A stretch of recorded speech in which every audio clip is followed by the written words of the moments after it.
Hello. Hello? Hello.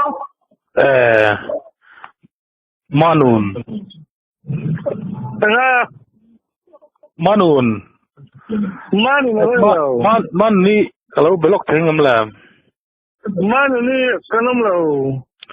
Ani le kamu phone itu Manun ni kalau belok kang. Ah. Aso na tu tu kan yai. Ini tinggal. Eh, Tu manu ni ngai gua. pate mo ini. Hello, pate mo. Hello. Mo? Pate mo. Ya, ai di suai ni ah. Ting kami lo zai ruksak to lo teu o. Ela. Kan ting kami lo zai ruksak to lo teu o. Singpo kan zai lo. Ini suai ni ah. Sual lo ka sa chiang lo mo le. Man ni nam ni sual na tayong ka live ichien pa du sual na tang kan. Du suai la po ka hello.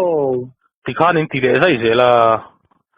Ichien pa du sual na tayong phone number hi ka la mo.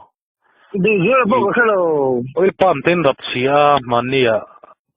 Khoi yang de ki tu ma. Sampai karot ini mo. Kan ting kami lo to lo teu. Ini tu lunggai kan ni mo. Ingat ni mun sang hin soi de se le. Apa makanya juga ni le. Mun sang ngat ten soi de se la.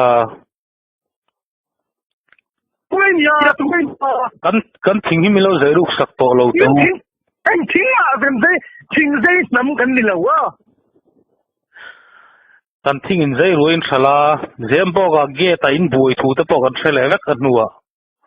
Anh fahan makeo te cái jo lungdai kan ni kan dor to pat thun na phone number ni. Ni le kamo phone nei tu ka lo beteng. Pa te kha. Ai phone, hay mi dor nei tu, phone nei tu cái ni. Ani le kan ting ka lo zai to lo ula pa te. Chính cái sao lâu. I phone number te min te ka nge nga te chu ti ngai in lo le sia tin na in ngai dam thailam ka i ro. Anh jo có silang che. Telephone number hi company a poron suila. Lungdai a bak ani lawang. Sing hin lo zai ringot map zuang ka chu zai ka phal lo wa. Chính anh dây lâu, chính dây mi kan mi lâu. Atir pon zuang ka chu zai. Cái gì bọn nó với cái số liền cái gì bọn. Anh chỉ lùi kết lệ. Atir pon zuang ka chu zai su ka tia zuang lo ku chu zai. Anh police à phong. Report đó, FIR khen lút đó.